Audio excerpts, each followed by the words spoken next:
अस्सलामु अलैकुम to everyone. I am Shoaib Aziz. जो जैसे कि आप सब जानते हो, जो लास्ट में वीडियो मैंने पार्ट 1 किया था अपलोड न्यूरॉन का, उसमें हमने देखी थी न्यूरॉन की क्लासिफिकेशन। और हाँ, सिर्फ हमने उसमें क्लासिफिकेशन डिफरेंट बेसिस पे देखी थी। जो आज का वीडियो है, आज के वीडियो में हम देखेंगे स्ट्रक्चर ऑफ न्यूरॉन। पहले ओरिएंटेशन बता देता हूँ। पहले हम देखेंगे स्ट्रक्चर, उसके बाद हम देखेंगे डिफरेंट ऑर्गेनेल जो है उनके बारे में थोड़ा थोड़ा बोल दूँगा मैं आपको। उसके बाद हम देखेंगे जो कवरिंग से मतलब नर्व के बारे में हम पढ़ेंगे थोड़ा। उसके बाद जो हम पढ़ेंगे, उसके बाद हम पढ़ेंगे एक्सिस सिलेंडर।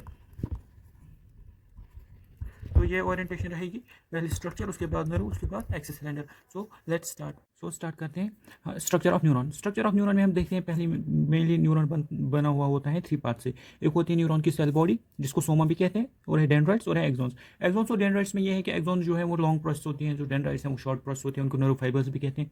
ये आपको पता चल चुका होगा अब तक। और उसके बाद हम मेनली देखते हैं पहले नर्व सेल बॉडी।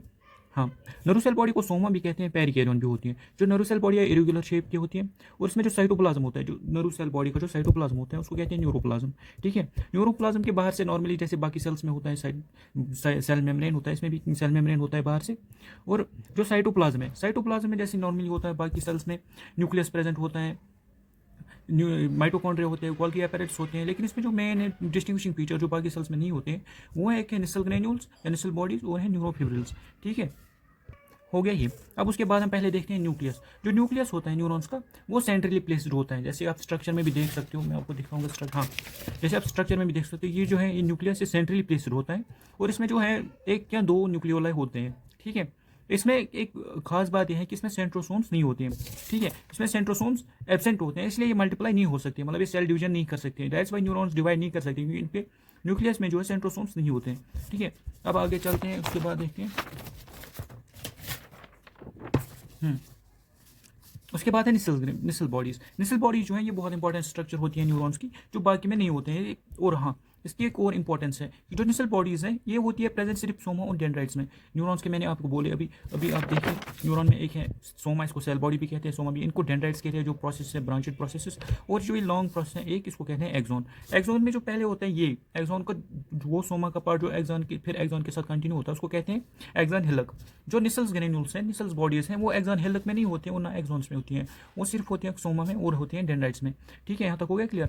जो ये निसल ग्रेन्यूल्स निसल बॉडीज हैं, इनको कहते हैं हम टाइग्रॉइड सब्सटेंसेस भी। क्यों? क्योंकि आप देख सकते हो जो प्रेजेंट होते हैं, जो ब्लैक डॉट्स मैंने बनाए हैं, जूम करके दिखाता हूँ एक बार। हाँ, आप ये देख लें कि जो ये हैं ये प्रेजेंट होते हैं किसमें, एक होते हैं एक होते हैं सोमा में और होते हैं डेंड्राइट्स में। इसलिए इनको टाइग्रॉइड सब्सटेंस भी, क्योंकि ये टाइग्रॉइड अपीयरेंस देते हैं। जब हम इनको स्टेन करते हैं तो फिर ये टाइग्रॉइड सब्सटेंसेस लगते हैं, मतलब टाइगर की जैसी अपीयरेंस देते हैं। और यही एक डिफरेंशिएटिंग फीचर भी होता है एक्सॉन्स और डेंड्राइट्स में, कि एक्सॉन्स में क्या होता है कि एक्सॉन्स में निसल्स ग्रेन्यूल्स नहीं होते हैं और डेंड्राइट्स में प्रेजेंट होते हैं। ऐसे ही हम आइडेंटिफाई भी कर सकते हैं इन दोनों। जो अब निसल्स बॉडीज हैं, निसल्स ग्रेन्यूल्स हैं, वो क्या करते हैं, वो मेनली हमें क्या होते हैं, वो एसोसिएटेड होते हैं, उसमें राइबोसोम्स होते हैं, जो क्या करते हैं, जो प्रोटीन सिंथेसिस में हेल्प करते हैं। जो जब मैंने आपको बोल दिया कि निसल्स ग्रेन्यूल्स नहीं होती हैं एक क्या एक्सॉन्स में और एक्सॉन हेलिक्स में, तो फिर उनमें उनके पास जो प्रोटीन नेसेसरी उनके लिए होते हैं, वो कहाँ से आते हैं? वो आते हैं थ्रू एक्सोनल फ्लो। ठीक है, एक्सोनल फ्लो से वो आती हैं। Proteins formed in soma are transported to axons by axonal flow. और जो ये और ज्यूरिंग फटीग, हाँ, एक इंपॉर्टेंट पॉइंट है इसमें कि जो निसल्स बॉडीज़ हैं ये क्या बोलते हैं, डिसअपियर हो जाती हैं। जब कोई फटीग हो जाती है या इंजरी हो जाती है न्यूरॉन्स की, तो ये डिसअपियर होती है। लेकिन जब रिकवरी हो जाती है न्यूरॉन्स की या रिजनरेशन हो जाती है, तो फिर ये फिर से अपियर हो जाती हैं। हो गया ये। एंड इनके नंबर वेरी करते हैं अकॉर्डिंग टू डिफरेंट सेल्स और डिफरेंट कंडीशंस, इनके नंबर भी वेरी करते हैं। उसके बाद है हमारे पास न्यूरोफिब्रिल्स। न्यूरोफिब्रिल जो है ये थ्रेड लाइक सब्सटेंसेस होती हैं, जो नेटवर्क बनाते हैं सोमा में। ठीक है, जैसे कोई मतलब ऐसे कोई नेटवर्क बनाते हैं ऐसे ऐसे ऐसे ऐसे न्यूरोफिब्रिल्स में।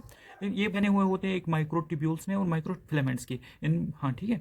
और ये भी डिस्टिंग्विशिंग फीचर है एक न्यूरॉन का, एक न्यूरोफिब्रिल्स मैंने बोला आपको डिस्टिंग्विशिंग फीचर है न्यूरॉन का। और है निसल्स बॉडी भी डिस्टिंग्विशिंग फीचर है न्यूरॉन्स का। और उसके बाद माइटोकॉन्ड्रिया, जैसे कि बाकी सेल्स में होता है माइटोकॉन्ड्रिया, जो हेल्प करते हैं एनर्जी जनरेशन में, एटीपी फॉर्मेशन में, और इसलिए इसको पावर हाउस भी कहते हैं। यहाँ पर भी सेम ही फंक्शन है। गोल्गी एपेरेट्स का भी वही पैकेजिंग और प्रोसेसिंग का फंक्शन है जो बाकी सेल्स में नॉर्मली होता है। वो हो गया। अब है हमारे पास डेंड्राइट्स। अब आ गई डेंड्राइट्स। तो डेंड्राइट्स में क्या है? डेंड्राइट्स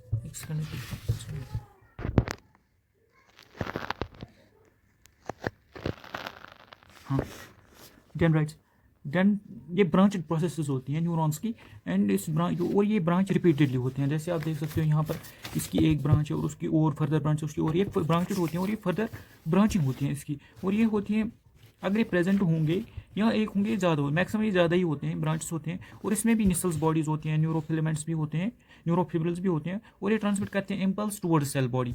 अगर ये एक्सॉन है, न्यूरॉन है, न्यूरॉन का ये डेंड्राइट है, ये एक्सॉन है, तो फिर ये ट्रांसमिट करेगा टुवर्ड्स द सेल बॉडी। ठीक है, जो भी इम्पल्स आएगी वो करेगी ट्रांसमिट कहाँ से, टुवर्ड्स सेल बॉडी। उसके बाद एक्सॉन लॉन्ग प्रोसेस होती हैं, ये शॉर्ट प्रोसेस होती हैं, याद रखना। और ये लॉन्ग प्रोसेस होती हैं, जो लॉन्गेस्ट जो एक्सॉन है वो ऑलमोस्ट 1 मीटर का होता है। और ये कहाँ से, ये एक्सॉन हिलक से अराइज करते हैं, आपको भी पता है एक्सॉन हिलक से अराइज करते हैं, एक्सॉन हिलक से अराइज करते हैं। और इसमें निसल्स ग्रेन्यूल्स नहीं होते हैं, सो इनमें प्रोटीन्स आएंगे या इनमें कोई न्यूरोट्रांसमीटर्स आएंगे, वो आएंगे through axonal flow, transmit impulse away from the cell body. इसमें जो इम्पल्स होती हैं वो सेल बॉडी से निकल के इम्पल्स कैरी करते हैं सेल बॉडी के अवे। उसके बाद हम नर्व के बारे में पढ़ेंगे। जो नर्व है ये क्या है, जो नर्व है, जो नर्व फाइबर्स होते हैं, पहले आपको ये जो एक्सॉन है, एक्सॉन को नर्व फाइबर भी कहते हैं। इनको जो नर्व फाइबर्स हैं, जब बहुत सारे, जब एक नर्व फाइबर जैसे ये, जब बहुत सारी नर्व फाइबर्स मिल जाती हैं वो एक बंडल बनाती हैं, उस बंडल को कहते हैं फेसिकुलस। ठीक है, वो जब बहुत सारे फेसिकुलस बन जाते हैं, फेसिकुलस बन के मिल के बहुत सारे, यहाँ पर भी एक ए बी एक ए बी एक, बहुत सारे फेसिकुलस मिल के बनाते हैं नर्व फाइबर। ठीक है, और जो जो नर्व है, जो नर्व है या न्यूरॉनल बॉडी है, उसके अराउंड एक कवरिंग होती है, उसको कहते हैं एंडोन्यूरियम। और जो फेसिक्यूल्स है उसके अराउंड भी एक कवरिंग होती है, उसको कहते हैं पेरिन्यूरियम।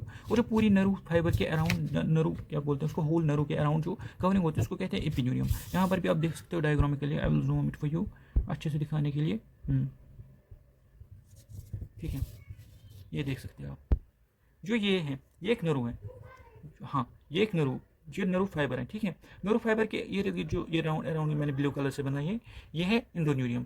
इंडोन्यूरियम वो जो ये है, ये 1 2 3 4 5 ये जो है, ये नर्व फाइबर्स हैं, इनने मिलके बनाए एक, इसको कहते हैं फेसिकुलस। और फेसिकुलस की जो ये पिंक कलर में मैंने बनाई है ये कवरिंग, इसको कहते हैं पेरिन्यूरियम। और बहुत सारे फेसिकुलस जो आप देख सकते हैं, एक ये फेसिकुलस मिलके बनाए हैं इन्होंने एक नर्व, और नर्व के अराउंड भी एक कवरिंग होती है, उसको कहते हैं एपिन्यूरियम, जो ये ब्लैक से बनी हुई है, इसको कहते हैं एपिन्यूरियम। ठीक है, यहाँ तक हो गया क्लियर? अगर कोई क्वेश्चन है प्लीज़ पूछना। अब है एक्सिस सिलेंडर। एक्सिस सिलेंडर क्या होता है, जो मैंने अभी आपको बताया, यहाँ पर जो पहले मैं आपको थोड़ा रिकैपिचुलेट करवाता हूँ, ये सोमा है, ये डेंड्राइट्स हैं, एक्सोन्स हैं, जो सेल बॉडी है या सोमा है, उसमें होता है न्यूरोप्लाज्म, जिसको साइटोप्लाज्म कहते हैं, या न्यूरोप्लाज्म सेल मेम्ब्रेन एक होता है जो कवर करते हैं इसको। और यही न्यूरोप्लाज्म जब एक्सोन में आते हैं, इसको कहते हैं हम एक्सोप्लाज्म। क्या कहते हैं? एक्सोप्लाज्म। और जो सेल मेम्ब्रेन होता है इसको कहते हैं हम एक्सोलीमा। ठीक है, एक्सोलीमा, एक्सोप्लाज्म ये बनाते हैं जो इनके फिलहाल एक्सिस सिलेंडर में।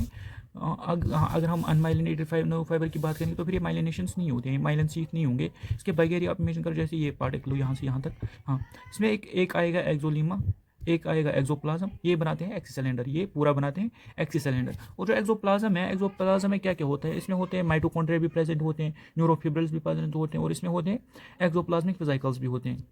ठीक है, जो प्रोटीन्स और न्यूरोट्रांसमीटर्स होते हैं ट्रांसपोर्ट किए जाते हैं एक्सॉन की तरफ, वो कैसे किए जाते हैं? वो थ्रू एक्सोनल फ्लो।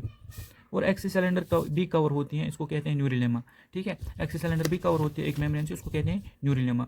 सो आज के वीडियो में फिलहाल इतना ही, देन मिलेंगे नेक्स्ट वीडियो में। उसका अगर कोई क्वेश्चन होगा किसी को, प्लीज़ कमेंट बॉक्स में पूछ सकते हैं without any hesitation. And do comment, share, subscribe and like. हाँ, और किसी को अगर स्क्रीनशॉट लेना होगा, पुट देम इन पोजीशन, ले सकते हो। एक सेकंड।